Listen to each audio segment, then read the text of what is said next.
Welcome to Reclaiming Play, Raising Creative Kids in a Digital World. As you can see, this is a photo of me in middle school on the left-hand side and my daughter in middle school on the right-hand side. It's pretty obvious when looking at this picture, there's quite a few visual differences between the two photos, not just, in terms of quality, but also in terms of the cultural differences as well. I would consider these two photos to be an outward expression of how technology is affecting not only our minds, but also the appearance of the world around us. We have access to social media, which creates a space where we're connected to so many different people, products, and cultures. We can take pictures immediately and see what they look like, enabling us to get the perfect shot. We no longer have to wait 5 days to get our printed photos back, only to have doubles of blurry, red-eyed faces. I know some of you remember those days. Photo editing and filters lets us change the way our pictures and videos appear to others, which is giving complete control to create an image we want people to see, but maybe not what is real. Now, technology extends so far past this and expands into all technology used by kids, not just teenagers with social media addictions, do-it-yourself YouTube videos, and Pinterest beauty boards. We're going to explore this a little bit more today. So here's a little bit about me. My name is Danielle Fryer, and as you can see, I'm not immune to trying to take the perfectly curated pictures of our family. However, I promise that this photo does not have a filter and it has not been edited at all. I'm a mom of four. I'm married to my husband, Brian, who happens to work in the technology and social media space for small businesses. I, however, am an English studies major at Miami University Regionals. And as a mom, lifelong learner, and writer, I'm extremely passionate about making sure my children continue to grow in their curiosity and creativity. So, this is a topic I'm really, really passionate about. However, I also admit that as an online student and busy mom, I appreciate and enjoy the benefits of technology. So you are not going to hear me sit and list all of the many reasons why we should get rid of it. Instead, I actually think it's really important to find an intentional balance between the two, especially as we navigate how to teach our own children how to do the same. So how do we define such a broad term like creativity? The American Psychological Association uses some of the following criteria for defining creativity in a clinical setting. They're also coming up with a lot of new ways to define creativity that's more relevant to our growing technological advancements. Many researchers tend to agree that creativity is ideas that are original or effective. However, there's a lot that are dissatisfied with this because whether something is effective or useful, as you know, is subjective. So, for example, we could ask, is a poem useful? Or is a painting done by a kindergartner effective? So because of this, researchers are recognizing now that creativity almost always involves honest expression. So that's how authentic someone's work or idea may be. Additionally, as most of us with children understand, creativity is definitely going to look different from person to person and kid to kid. There's so many different ways creativity shows up in individuals and potentially even in different ways in the same person. Basically, a one-size-fits-all approach to measuring creativity is ineffective and honestly, potentially unreliable. So researchers are coming together and they seem to agree that the creative process is actually more important than the creative product. Okay, so that's something really important to remember. The creative process is greater than the creative product. Dr. Adam Green is actually a cognitive neuroscientist at Georgetown University and the founder of Society for the Neuroscience of Creativity. And he suggests that by looking inward, instead of at creative products, we can see the process in action and actually start to identify the characteristics of creative thought.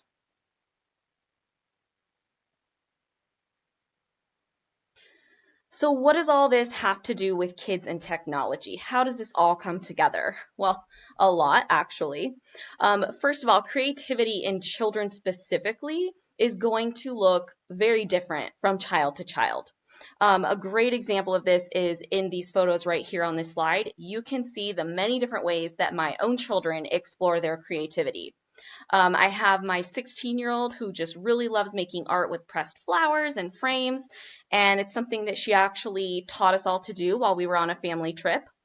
My two youngest children really love playing with different sensory bins, and surprisingly, they seem to get along when they're playing with them. I don't know if that's a sensory emotional regulation, maybe. And my 12-year-old seems to struggle a lot with really big emotions. However, she's able to express herself through dance, and she really loves performing. So creativity and creative thinking in children is especially important in developing skills such as problem solving, imaginative play, complex thinking, brainstorming, and creative expression.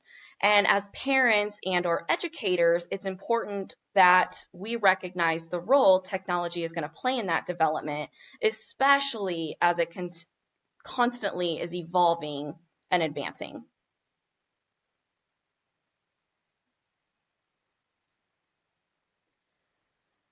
So, what is technology's role in all of this?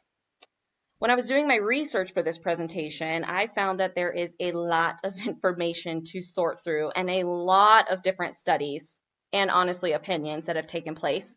However, there were a few trends I seem to notice in a lot of the data.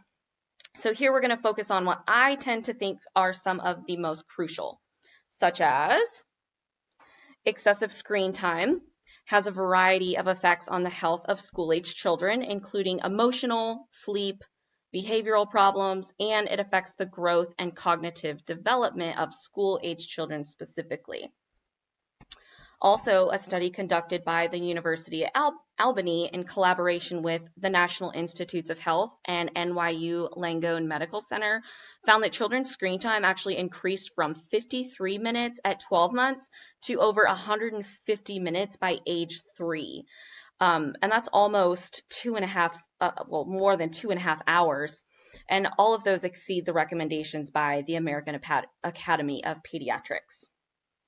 And lastly, educational psychologist Hyun Hee Kim found a significant decline in creativity scores, as well as strengths in social emotional skills among U.S. children starting in the 1990s. His research actually suggests that factors such as increased emphasis on standardized testing, which we all know and love, maybe not, reduced playtime, and dependence on technology to communicate may have contributed to this specific trend. So how do we encourage creativity while still respecting the growth and benefits technology can offer our children, right? Because we all know that technology is not going away, so we have to learn how to balance it into our lives. I've developed a really simple way to incorporate and encourage new habits, not only at home, but also at school.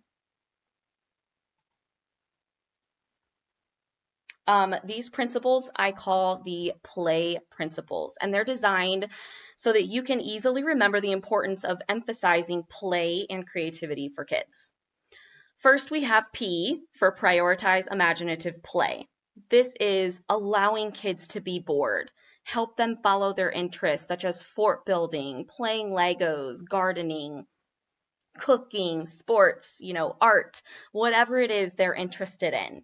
And also getting comfortable with unscheduled time in the day for those things. It's even something that you can schedule into your day. But it is super important to get these kids off of screens and trying to find something else to do. Next is limiting passive screen time. First, we need to recognize the difference between active and passive screen time. And this is really important because it's easy as parents and educators to get caught up on the amount of time kids are spending on screens. But what's actually more important than that is the type of activities that they're doing on these screens. So coding, for example, is active screen time. It's something that they're learning, they're, using their mind and they're allowing creativity. Whereas, video games such as Fortnite or watching YouTube videos is going to be passive screen time. So during active screen time, allowing children to follow their own interests is something that is going to really help them develop their own creativity. You can also, designate screen-free zones. Really great place for this is dinner table and bed, but you may have other areas in your home that you would like to be screen-free. And also utilize timers. I especially have found that my own kids find this empowering. If they know how much time they have and they can choose what they're going to do with it, it limits their tantrums, it limits their frustration that is often caused by an immediate disruption in what they're doing without any warning. For A, we have access to creative tools. This one, we have gotten so caught up with how our homes look and the aesthetic that a lot of our, creative spaces have gone away. It's really important to have materials and tools that are encouraging creativity, curiosity, and imaginative play visible and easily accessible. So this could be things like having arts and crafts supplies open and within reach, or somewhere that they can see them. Having access to sensory bins that are, have different things so that kids can choose which one they might want to play with for that day. Having Legos, and I'm not talking about Lego kits, but I'm talking about just plain old Legos where they have to decide what they want to build it. Or even possibly puzzles. We almost always have a puzzle on our table that someone is working on, and it also brings our family together, which is a lot of fun. And we also have to allow them to follow their interest. For example, one of my kids really enjoys coloring and doodling in notebooks. One likes puzzles and making books. One likes to crochet and do makeup, and one likes to organize and do nail designs. These are all very different interests, but they're all different creative opportunities in their own unique ways.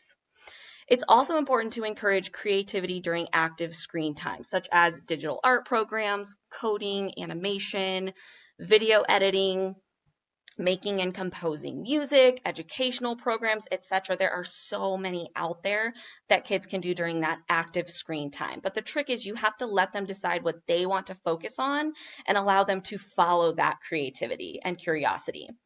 And lastly, why? You model it. Remember, everything that we are doing, our kids are watching. I like to think of this quote from Tim Ferriss, and he says, kids don't do what they are told, they do what they see. How you live your life is their example. Basically, they're going to mirror us, and they're going to mirror the adults around them. So it's really important to let them see you being creative in your own way as well. Maybe it's journaling, baking, some kind of physical activity, crafting, reading, but basically unplugging from technology and TV. And also providing a safe place for your kids to talk openly about creativity, ideas, brainstorming, and their interests, even if those interests fall within the digital realm, providing that place where they feel comfortable talking about it is also super important.